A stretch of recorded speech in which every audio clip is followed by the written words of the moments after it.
Hi, it's Steve here again from the Studio One Soapbox, and today I want to take a second look at using multiband dynamics. This is the multiband compressor in Studio One that comes free with the program. And in the first part, I give an example of how to use it on the low end of a bass guitar on a singular track. In this example, what we have here is a mix of a song, and we're going to use multiband compression to add some energy to the song. Now this is a very subtle thing, and this would be mostly done in a mastering situation where you have your finished 2-track and you're now just adding some processing to it to give it a bit of life, give it a bit of depth, a bit of warmth, and to try and bring it up that it sounds very similar as much as possible to a commercial track. So what I'm going to do here is I have a little loop set up of this 2-track song, the verse and the chorus, and what I'm going to do is engage and disengage the multiband. You will probably need a good set of monitors or a good set of headphones, because this is a very subtle effect, and that's what it is regarding mastering. Very subtle moves, but altogether they create something a little bit special, like sprinkling of fairy dust, as some people say. So without further ado, let's play this verse and chorus, and I shall engage and disengage the multiband compressor, and you can see, hopefully you will hear that slight change, and we'll discuss it after. Here we go, let's play this song. Firstly, we have it bypassed.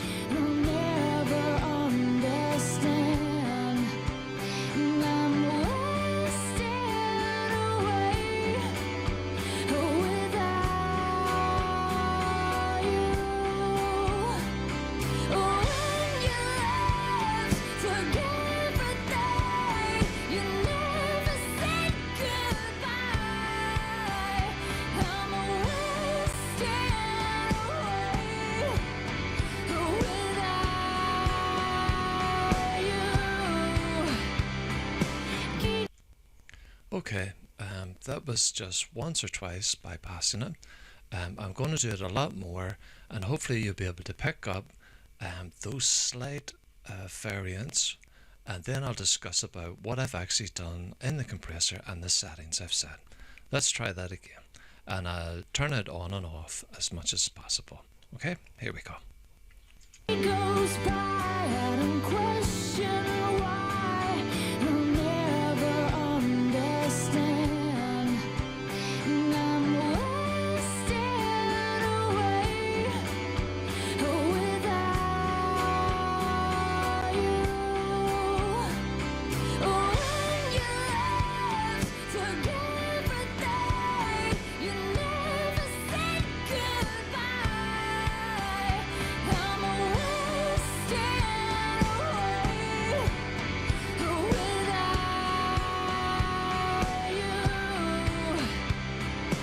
you.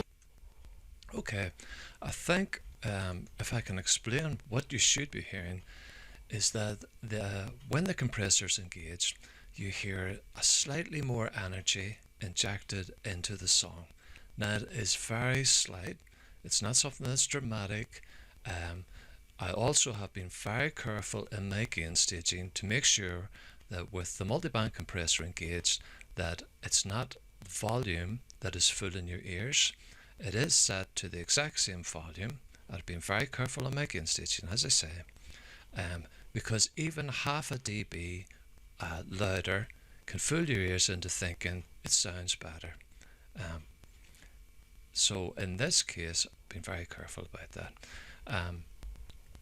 What you will hear, and what you should be hearing hopefully, is that the music sounds like it has just a little bit more life, a little bit more vibe to it. Now, how did I achieve that? Hopefully you did indeed hear it, because it is quite slight, and I don't know how that'll transpose on YouTube, but hopefully you did hear something. So what I've done here with the compressor is simply this. The low end and the high end are both bypassed, as you can see. And so what I've done in just affecting the middle bands, the first band you can see is set about 142 hertz. The second band, the green band, is set about 2 kilohertz, and our highest band is set at 10 kilohertz.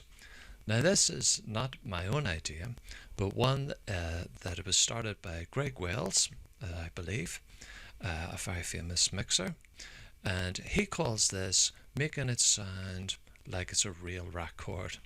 And all it is really doing is you're affecting the low mids to sort of roughly high mids and injecting a little bit of energy by putting a little bit of compression upon those whilst leaving the low and the high alone. So as you can see, I've listed the frequencies I've set it to. My threshold, I've just brought it down. All I'm aiming for is about -3 to -6 dB of compression. My ratio is only 2 to 1. I have set an attack time of 10 milliseconds and a release time of 100 milliseconds. And of course, we've got the full mix. We don't want to do any parallel processing here. So that's the tip. Try this. Try it on your own 2-track mixes and see if you can hear that slight injection of, it seems like more energy is added to the song. And that's all we're trying to do, is to add little bits at a time. When it comes to mastering, mostly we would use EQ and a limiter. They're the top 2 tools of the trade. But multiband compression has come in a bit more due to the loudness wars, which I'm glad to see that we seemingly are getting away from, and we're getting back to allowing more dynamics in our songs rather than just maxing the things out and killing dynamics. So do try this little tip. Try it on your 2 tracks and see how you get on, and sure, you can let me know in comments below. I hope you did find this useful, and I'll just finish off the video by playing the verse and the chorus again, and I'll engage and disengage the compressor and see if you can pick it up again. Okay, thanks very much for joining me, and I'll catch you again in the next video. Thank you.